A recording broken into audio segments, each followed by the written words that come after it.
Welcome back, everyone. It's now been some time since we saw a blockbuster trade in the PWHL. In case you don't remember, the Ottawa Charge sent Savannah Harmon and Hayley Skamura to the Toronto Scepters in exchange for Jocelyne Larocque and Victoria Bach. Today, we're going to talk about how the trade has impacted both teams so far, as well as talk about Toronto's early struggles and some intangibles that I believe play a factor into a team's long-term success. When this trade was first announced, most people were saying that Toronto won in a landslide. However, I could tell that both teams were trying to address a specific need. Early on, Toronto was struggling with their breakouts, and Jocelyne Larocque is more of a stay-at-home defender, so they were looking to acquire Savannah Harmon, who is more offensive-minded and would help with that. With Victoria Bach, she's a versatile player who can play all four positions. The issue in Toronto, I think, is that they didn't use her right. She went from being a fourth-line player to a second to third-line player in Ottawa, lately playing with Danielle Serdachny and Manon McMahon.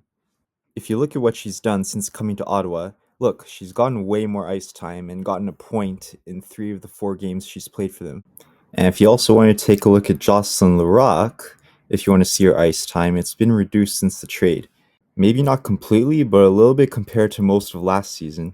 The problem I found in Toronto was that she was relied too heavily upon. Keep in mind that she's already 36 and that age unfortunately catches up with everyone eventually. Since arriving in Ottawa, she's been given a slightly lesser role, which should allow her to still be effective. Now, they also have had a couple of injuries on defense recently, which could be contributing to her still playing some big minutes. Once the whole team is healthy again, I'm expecting these numbers to go down a little bit. Now, with Toronto, both Harmon and Skamura don't have any points on the season to this point. The hope was with a change of scenery that these two players would find a spark, but so far that hasn't happened. Yes, it's a small sample size, but we're already a third of the way through the season at this point, and every game starts to matter. If you look at Harmon's ice time since the trade, it's actually increased. I've still noticed some problems with their breakout passing in the last few games, which has led to their opponent getting scoring chances. And Skamura is a versatile two-way player as well who can play up and down the lineup. She's just yet to produce this season, but there's still time to turn it around. Toronto's been outplaying their opponents recently, but they've run into some hot goaltending. Since I'm talking a lot about time on ice, that's something I want to talk about in this video. Let's take a look at the top 2 teams right now, currently Minnesota and Montreal.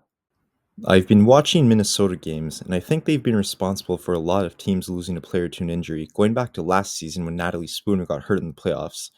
They're a highly physical team and so frustrating to play against.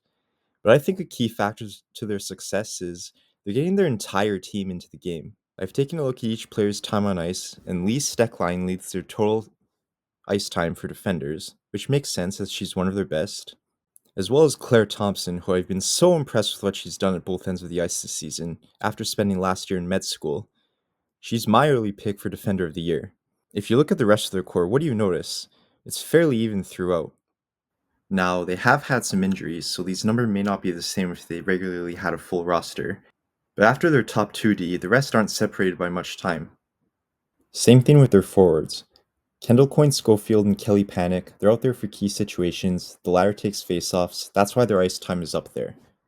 Plus, they've had a bit of overtime games this season. You may think that these players down here don't get a ton of minutes, but I've seen them move throughout the lineup. I was really looking forward to watching Dom Petrie play some more. Unfortunately, she got hurt at the wrong time. She was looking like she was going to be an ultra draft steal. However, perhaps we wouldn't see the other players get more playing time if it weren't for injuries. If I'm Minnesota, I would keep doing what they're doing at this point. You can even look at Montreal, where they're also utilizing their team as much as possible. Kayla Barnes was brought in especially to take some pressure off Erin Ambrose, who felt way overplayed last season.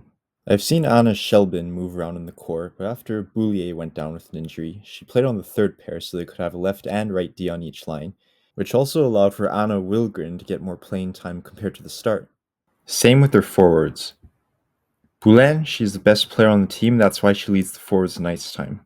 But from Abby Boreen and Kristen O'Neill to Claire Dalton and Lena Youngblom, look at the separation of time. These two teams are getting their players out there. They have faith. Now, if you want to compare this to the Toronto Scepters, what do you see? Look how often Renata Fast plays over everyone else. When I watch them, it feels like she's out there almost every other shift. Their forwards aren't exactly playing a silly amount of minutes, but look at the difference. Especially on D. If you see their top pairing of D, Renata Fast, like 26 minutes, Savannah Harmon, 26, 28 minutes? Compare that to Lauren Bernard, like in the single digits, really? Even their depth forwards, like Maggie Connors, 4 or 5 minutes? Noemi Neubarova, 4 minutes? Caitlin Willoughby, 1, 2 minutes? Yeah, she's been the 13th forward, but not even really getting into the game. The point I'm trying to make is teams like Montreal and Minnesota, they have faith, they believe in themselves. Whereas Toronto, they're going like, hey, fast, Nurse, Turnbull, etc. Bring home the win, please. And when those players aren't out there, they're just hoping to survive. That's an example of depth. The top teams have deep teams that are fit for long-term success. Now, I also saw the Hockey News Women's drop mock trades, sending Noemi Neubarova to Ottawa for Zoe Boyd. I think it would be good for Toronto to acquire another D because they only have 60 on the active roster, and they aren't using Neubarova much, but this discussion is for another video. Lastly, I want to talk about goaltending. Right now, the top 4 on this list have something in common. Their teams are the ones currently in a playoff spot. These 4 have been excellent to this point. Emmerin Smashmeyer, her team may not be the best in the league, but she's been one of my favorite goalies to watch. I've seen others say she should get MVP votes this year, which I agree with. She's been outstanding while leading goalies in minutes played. The issue is her team sometimes struggles to score goals. Even Maddie Rooney, who's practically taken over the starting job this season. The point here is that oftentimes it's not always about the goal scoring. You need a goalie that gets hot at the right time, which is typically the recipe for the playoffs. But we've still got some time before then, so I'm not going to talk too much about that. So a team like Toronto, they have the offensive power. They know how to generate scoring chances. Their problem is the other end of the ice. The teams they're facing currently have goalies that are playing lights out. Right now, their goalies haven't found their game and they're relying too heavily on their stars. So now that I've gone over all of this, I have a couple of questions. Who do you think won the blockbuster trade? Right now, I believe Ottawa won it, but my mind could change later in the season. Also, who do you believe has the best combination of scoring, defense, goaltending, and chemistry? And right there may be your future PWHL champions. Leave a comment below on what you think, and I'll see you next time. Bye!